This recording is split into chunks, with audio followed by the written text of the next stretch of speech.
Bismillahirrahmanirrahim. Assalamualaikum warahmatullahi wabarakatuh. Salam rahayu bagi kita semuanya. Oke teman-teman, berjumpa lagi dengan kami di Maskur Channel. Setelah kemarin kita sudah membahas guru sejati ya Om ya. Ini kita mungkin melanjutkan yang mungkin beberapa waktu ini yang saya tahu ini baru lumayan banyak diperbincangkan ya. Nah saya penasaran untuk Raja Jayabaya ya. Iya. Nah ini kan terkenal sekali mungkin dengan ramalannya mungkin kalau nggak salah ya Om ya. Yang saya tahu sedikit mungkin sebelum nanti Om menjelaskan lebih dalam. Yang saya tahu itu ramalannya banyak yang terjadi ini Om. Kayak Jawa berkalung besi itu berarti ada kereta yang api ya. Terus ada kapal yang apa itu mabur di awang-awang gitu, itu berarti pesawat gitu. Dan banyak lagi ramalan yang lain. Nah ini raja dari mana dan kenapa bisa meramal juga, dan ini gimana sih Om? Iya, beliau kan adalah Sri Raja Prabu ini ya, Jayabaya. Ya, Sri Aji Jayabaya sering sebutnya. Beliau adalah raja dari Kerajaan Kediri.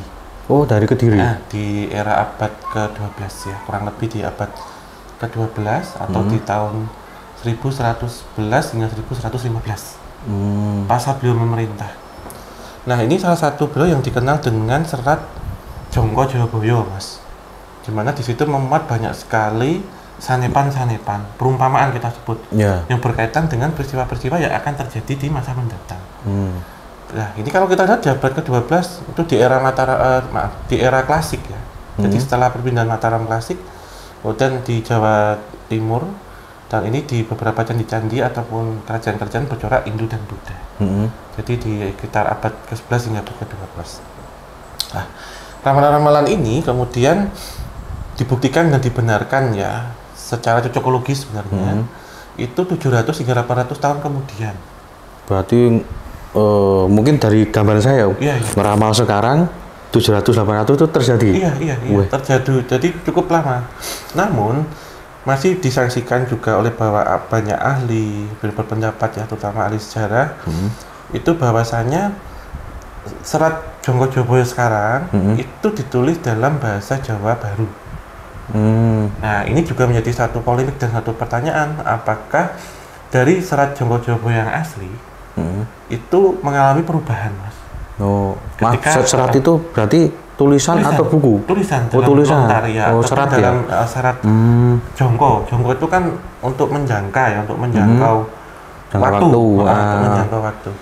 Sehingga ini juga disangsikan atau diragukan itu dirubahnya di masa kolonial Belanda. Karena kita ketahui di era kolonial Belanda itu, Hindia Belanda ya, era-era penjajahan, banyak sekali pejabat waktu itu, entah daerah ataupun pejabat Belanda sendiri yang memesan cerita-cerita sejarah misalkan untuk ditulis ulang ataupun untuk disadur ataupun untuk dimiringkan ya, ataupun untuk dibelokkan. Nah kalau beliau sendiri memang kalau kita lihat ya secara ini Sri Aji Jayabaya sendiri itu ada situs Pamenang Mas. Mungkin nanti Mas Kur kalau ada waktu bisa ziarah dan berkunjung di situs Pamenang yang ada di Kediri. Ya di situ jadi ada tempat pamoksan itu yang diyakini bahwa besok beliau melebur atau menyatu dengan semesta. Hilang di situ. Situs pemandian. Di pemandian Sendang, di situ ada Sendang juga Mas. Dan ada beberapa situs-situs lainnya. Nah, beliau ini memang dikenal sebagai seorang ahli nujum atau ahli membaca peristiwa yang akan terjadi ya. Atau prekognisi dalam bahasanya. Pre itu berarti ke depan ya? Memprediksi penglihatan yang bertujuan untuk memprediksi ke depan. Nah, di situ ditulis yang sering kita ketahui, Jangka Jayabaya yang banyak beredar, yang kita ketahui, salah satunya yang disebutkan Mas Kur tadi, itu ada kurang lebih 100 lebih. 100 ramalan ya, yang itu menjadi satu kesatuan. Walaupun di situ juga ada beberapa lamaran-lamaran lain Mas yang saya baca, yang ditulis. Namun ini masih diragukan kan ini pakai bahasa Jawa Baru. Apakah ditulis era kolonial? Nah salah satu yang terkenal tadi Mas sampaikan adalah Jawa Berkalung Besi. kemudian ono kapal mabur yang awan, kali ilang kedungi, terus kemudian bahkan yang mungkin yang ngeri itu Jawa dibelah jadi dua itu ya. Dibelah jadi loro, itu juga kemudian jaran doyan mangan sambel. Wih, ada juga itu. Pasar ilang kumandangi. Iya. Kali ilang kedungi Bapak. Ini kita lihat satu-satu nih Mas. Ini kemudian terbukti ya sekarang. Jawa berkalung besi tentunya kereta api. Iya. Kemudian kapal mabur ngawang-ngawang. Pesawat. Kereta tanpa jaran itu mobil. Mobil ya.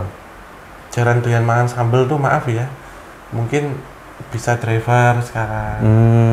Terus ojek gitu loh Mas. Iya. Jaran itu kan kalau orang zaman dulu kan diterjemahkannya transportasi untuk menarik kereta. Iya. Bekerja untuk itu.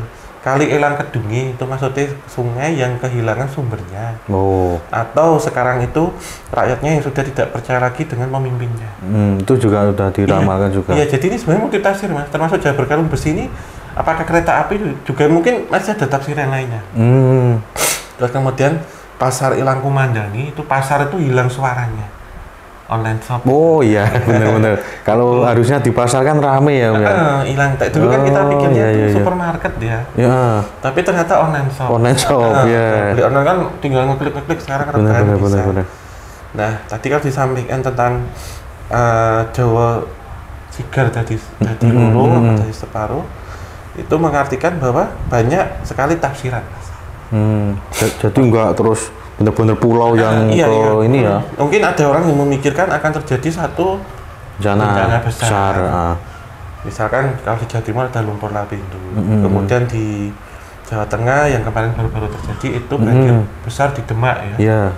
Dan itu terbelah jadi dua. Nanti kata ada yang bilang kalau dari Jawa Tengah ke Jawa Timur harus nyebrang laut, atau dari Jawa Barat ini nyebrang laut. Tapi ada dua juga yang ini Mas. Kalau kita sebut Jawa kemudian terbelah jadi dua, itu juga berkaitan dengan paham. Atau ini ya Mas, pendukung. Belum lama ini kan terjadi.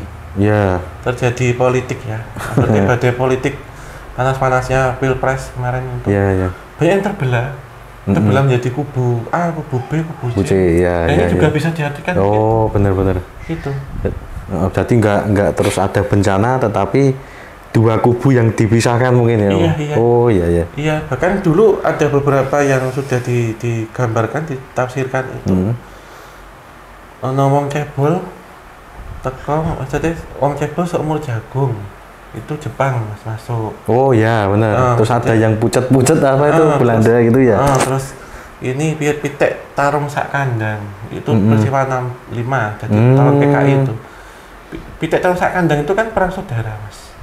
Iya, sebenarnya perang saudara ya. Terus yang berkaitan dengan tumbal-tumbal ini Jawa dan Nusantara. Misalkan Gede Sak Pinco, Kembang Seruni. Nah, ini berkaitan dengan tahun politik. Itu pun akan memecah. Nah, Masku sendiri melihat tentang tahun politik kemarin seperti apa?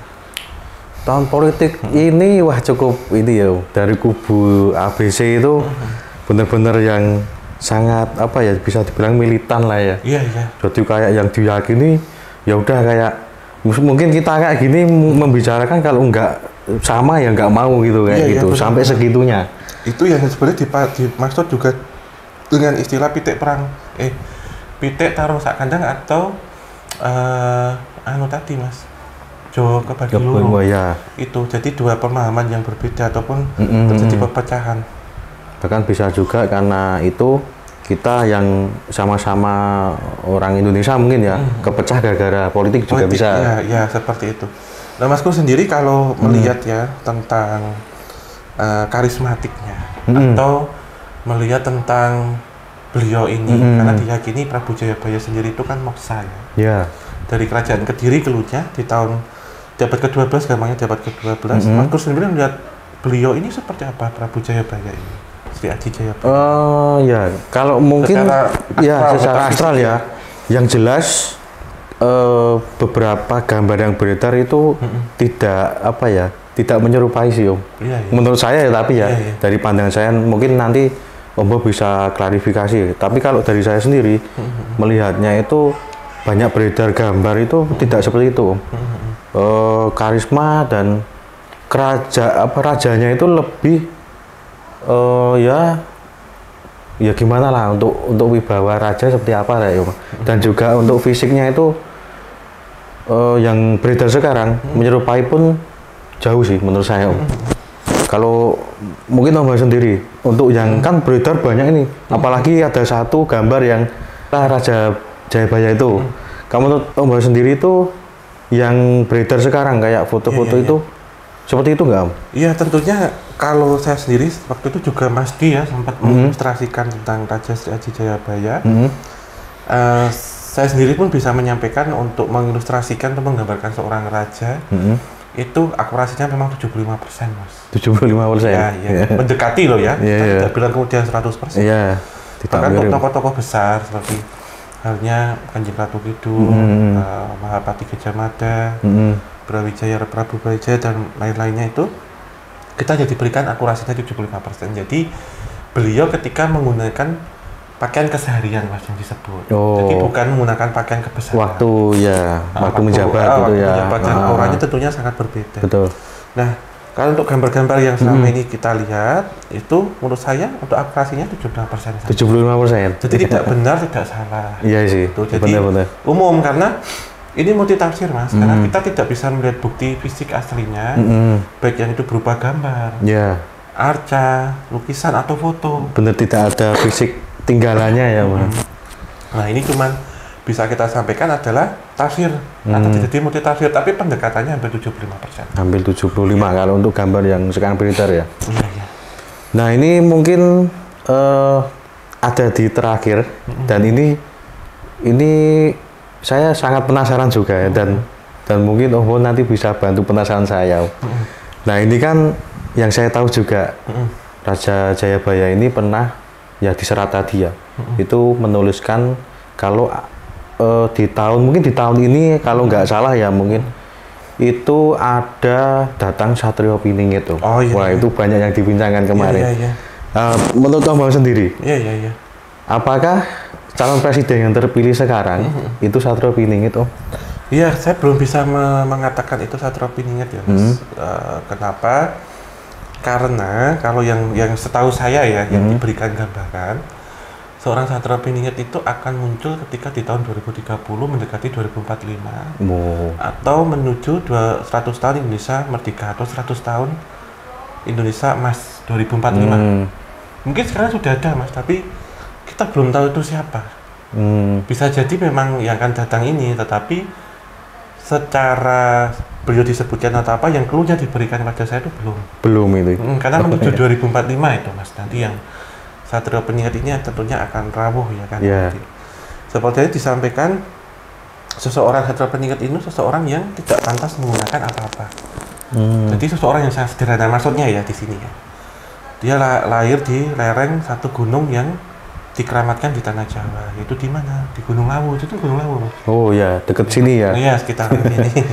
Kemudian dia berasal dari seseorang yang sederhana, seseorang yang tidak layak ya, tidak pantas, seseorang yang sangat sederhana atau diremehkan, tetapi memiliki satu kecerdasan dan juga spiritual yang tinggi. Disebut Satrio Piningit karena seorang satria yang sedang dipingit Mas. Yang nggak sembarangan orang tahu, bahkan orang memiliki spiritual budi yang tinggi belum tentu dikasih tahu. Saya sendiri juga nggak tahu siapa, tapi clue-nya diberikan mendekati 2045. Dengan dipingit ya Mas. Iya benar. Jadi dipingit itu nggak ngira kalau orang itu gitu. Nggak boleh apa ya, kalau ditafsirkan itu pingit itu nggak boleh keluar, nggak boleh ketemu orang mungkin. Iya. Nah ini satu lagi berkaitan dengan kenegaraan, tentunya ada satu ramalan atau prediksi yang dikeluarkan oleh Raja Jayabaya, yaitu Noto Negoro.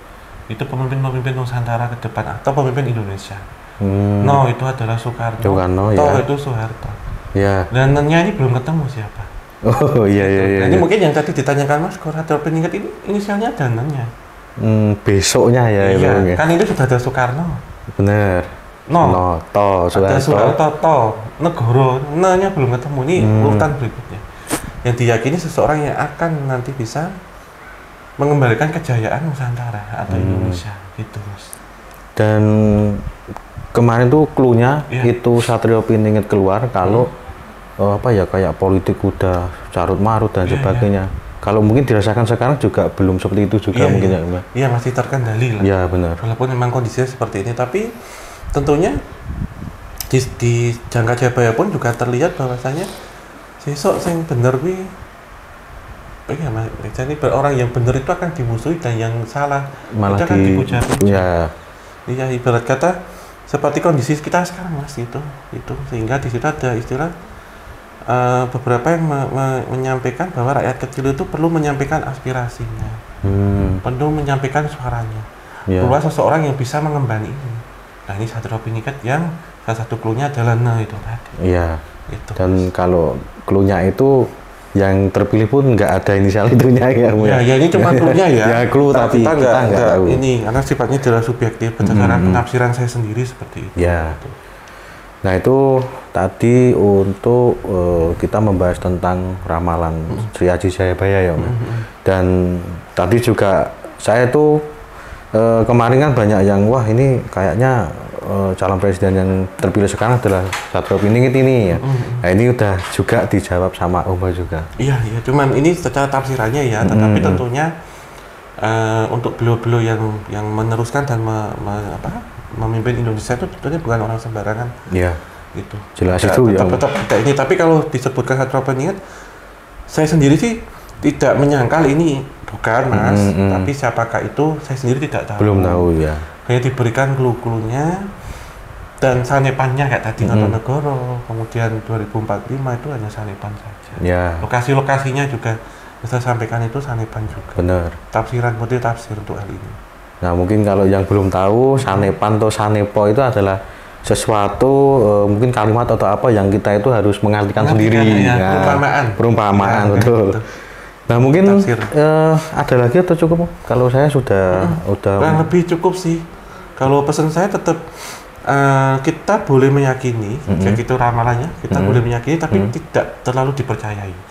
Jadikanlah itu hanya rambu-rambu ataupun jadikanlah itu hanya sebagai peringatan atau firasat saja. Nah, sifatnya adalah subjektif, jadi kita 50-50. Beberapa hal yang sudah terjadi mungkin secara cocokologi atau memang benar terjadi ya Mas ya, tapi kita di sini hanya meyakini, tapi jangan kemudian dipercayai gitu aja. Untuk ramalan apapun dan untuk Sri Aji Jayabaya sendiri tentunya sangat luas, tafsirannya pun sangat banyak dan masih menjadi satu perdebatan dari para ahli ya, bahwa serat yang ditulis sekarang itu dari Jawa Baru, jadi sehingga diyakini atau disangka tidak 100% ditulis oleh Sri Aji Jayabaya sendiri. Nah benar ya. Masih ada pengubahan itu sangat mungkin karena di era kolonial banyak sekali sejarah pesanan kemudian yang diubah atau dibelokkan itu banyak sekali. Gitu. Ya karena kemarin juga beberapa tuh tahu juga kalau ini ramalan juga tidak bisa real yang nulis itu Jayabaya juga katanya kayak gitu. Iya. Dan mungkin terakhir saya juga kalau untuk menyikapi ramalan, ramalan itu kan karena apa ya prediksi ya, mungkin diprediksi ya. Jadi tetap tidak bisa mendahului kehendak Tuhan juga, benar. Nah mungkin itu dulu teman-teman yang bisa kami sampaikan di kesempatan kali ini. Nanti berjumpa lagi di episode selanjutnya. Jadi buat teman-teman mungkin yang belum subscribe ya untuk berlangganan ya. Dan mungkin itu saja yang bisa kami sampaikan. Terima kasih sudah menonton video ini dari awal sampai akhir. Mungkin terakhir. Akhir kata, wabillahi taufiq wal hidayah. Wassalamualaikum warahmatullahi wabarakatuh. Mugi wonten sampindaringan rahayu sakum dumadi.